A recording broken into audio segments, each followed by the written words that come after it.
What's up guys, it's Mike and welcome back to Intensity Week. In this video, we're gonna talk about the 3 mistakes that guys are making that's causing their intensity to be too low in their workouts and causing them not to get enough muscle gains. The reason why intensity is so important, intensity is basically the amount of energy that you put into your workout. So let's say if you have this much energy in your workout, well if you have this much energy and you used this much energy, then you have very high intensity in your workouts. It's not about how much weight you're lifting or anything else. It's about exerting 100% of all the energy that you got in every single workout you do. The reason why it's so important is because a lot of guys don't know how to give 100% of all of their energy. They may only do 50%, they may only do 70%, and so a lot of the other factors in working out isn't as important, like the type of exercise you're using, techniques, form, and all this stuff like that. So that's why intensity is so important, and we're gonna cover a very common 3 mistakes that a lot of the guys making. That I personally probably made all 3 of these, which is why I'm giving them to you now. Mistake number 1, when you're working out, as you become fatigued, you will make your exercises easier to do. Make your repetitions easier, and that's a huge mistake. And let me tell you what I mean. Pretend these are like big ass dumbbells, right? Not these little bitchy 15 pounds dumbbells. So let's say you're doing like a chest press, right? Or a shoulder press. So you come up and down. So your first sets, you're knocking out, good full range motion, and doing everything. But as you get fatigued, let's say you're doing 10 reps, by the time you get to your 7th rep, a lot of times you'll realize that because it's becoming harder, you will go half. You will make it to where it's easier for you to do that repetition. A lot of times, for example, in a shoulder press, somebody might do something like this. Oh, and they don't even go all the way up and they come back down, right? Or they may do something like this and just kind of use momentum. So that's a huge mistake, because the reason why you're working out is so this way you can get intense, fatigue your muscles all the way, not at the point of fatigueness, make it easier so this way you don't get fatigued. So guys, does that make sense? So what you want to do instead is, as you get to the end of your set, you want to make sure that you give it everything you got and actually make the exercise harder. One of the tips I actually suggest is, instead of just waiting until the end, make sure that every single repetition you hold for about 1.5 seconds at the contraction to where your muscles are lengthened. So this is what I mean by lengthened muscles. So if you look at a bicep, this is a shortened bicep, this is a lengthened bicep. On the chest, this is a shortened chest and this is a lengthened chest, right? Shoulder press, same thing. If you turn around right here, this is shortened and this is lengthened. So on the lengthened position, you want to make sure you want to hold it there for about 1.5 seconds or so, because that is one of the hardest part of the exercise, is lengthening the muscles, a negative, and that's where most people will cheat in order to make it easier for themselves. So to do the opposite, make sure to hold it for about 1.5 seconds. So if you're doing, let's say, a bench press, right? Coming down in here, you see a lot of guys do this. Bounce up, bounce up. Why did they do that? I know I did it before, so I'm not talking shit, you know? I've done it before too. Why do you do that? Well, because it's easier that way, because at this point, it's hard, right? So you may do this in the beginning, right? But once you get to that 7th, 8th set, and that 7th to 8th rep, right? You're trying to do more repetitions.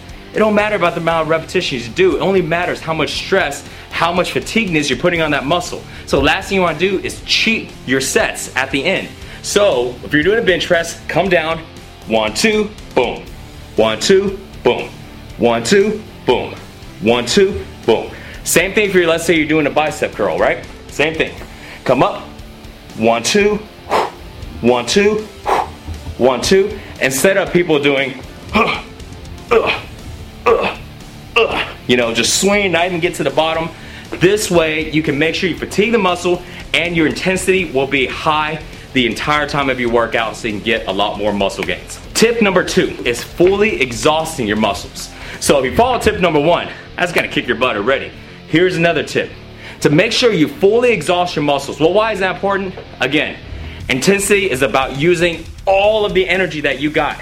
And the way they use all of the energy that you got is by fully exhausting your muscles. If you exhaust your muscles all the way, you ain't got nothing left. So one of the ways to make sure that you fully exhaust your muscles is doing drop sets at the end of every single exercise. A lot of people go, well, what about doing failure sets? You know what, failure sets are really good, but drop sets will ensure that not only are you failing at this weight, but then you drop to a lighter weight and then you're failing at this weight.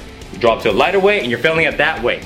You can do at least 3 drops. Let's say you're doing a bicep curl, right? So you're doing 4 sets. At the 4th set, if you're grabbing whatever weight it is, do the same amount of repetitions, everything you got. Once you hit failure, grab a lighter weight, do the same thing. I usually recommend dropping about 10 to about 15 pounds, give or take, okay? Up to about 20 pounds depending on the type of lift. But kind of work with it yourself and find which one's more comfortable for you. The whole idea is to make sure you drop, fully exhaust yourself to where you can't do any more repetition with a lighter weight, drop again, same thing. Keep dropping at least 3 drops. That's gonna make sure you keep the intensity super high, and then when you leave the gym, when you're done working out at home, you've given everything you got and you ain't got shit left. That is an awesome workout. That is high intensity. Tip number 3, shorten your rest periods. Think about why you have long rest periods. I know why I have long rest periods before, because I want to fully recover my strength so I can do this weight for whatever reps. Let's say, for example, you're bench pressing 200 pounds and you do 200 pounds for 10 reps. But in order to do that, you have to rest, let's say 2.5 minutes. So imagine this. Imagine you have 4 sets, right? And you're doing 10 reps, 10 reps, 10 reps, 10 reps. You rest, rest 2.5 minutes, rest 2.5 minutes, rest 2.5 minutes. So then you're doing 40 reps.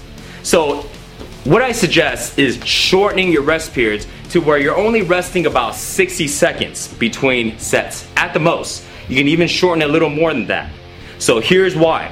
When you shorten your rest periods, it's a lot more intense for you to go ahead and do that set because you didn't fully recover, your heart rate is still high, and the intensity is up.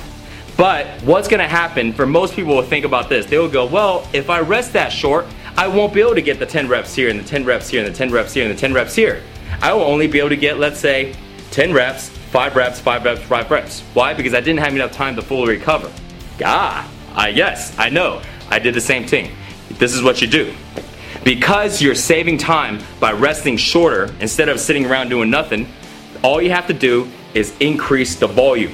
Because you're not going lighter and you're not doing less repetitions at 200 pounds. Example again, remember 10 reps, 10, 10, 10. That's 40 repetitions at 200 pounds. Now your goal is to still get 40 repetitions at 200 pounds, for example, but you're resting under 60 seconds per set. So what's gonna happen is it's gonna take you more than 4 sets. It may take you 8 sets. It may take you 7 sets. But imagine doing 7 sets of 200 pounds and getting 40 repetitions in, resting a short period. Now your workout is a lot more intense. You just did a lot more volume and demanded a lot more from your body. Make sure they used up 100% everything you got on your energy, and you got more volume in on the same amount of time, because you're not increasing the amount of time that you're working out. You're actually increasing more volume, getting more work done in the same amount of time, thus increasing the intensity. So it's best of both worlds. Remember, you're not lightening the weight. You're still going heavy, you're still tearing up those muscles, and you're still doing the 40 reps at 200 pounds. The only thing is now you did a lot more volume, because now you're doing 7 sets, now you're doing more cardiovascular work, now you're pushing the intensity to the max. Those 3 things are gonna really make sure that you give it everything you got in every single workout and that your intensity is through the roof. So as you know, this is Intensity Week. Stay tuned for tomorrow's video, because tomorrow we are gonna do a crazy ass fat loss workout, and I already know what it is. I'm gonna get my guys together. We're gonna do a burpee battle. Who can do the most burpees in 60 seconds. And also don't forget, at the end of the week, I'm gonna hook y'all guys up and get y'all Afterburn Fuel, my pre-workout, to really make workouts even more intense. So stay tuned for that. Thanks for watching, guys. See y'all tomorrow. Peace.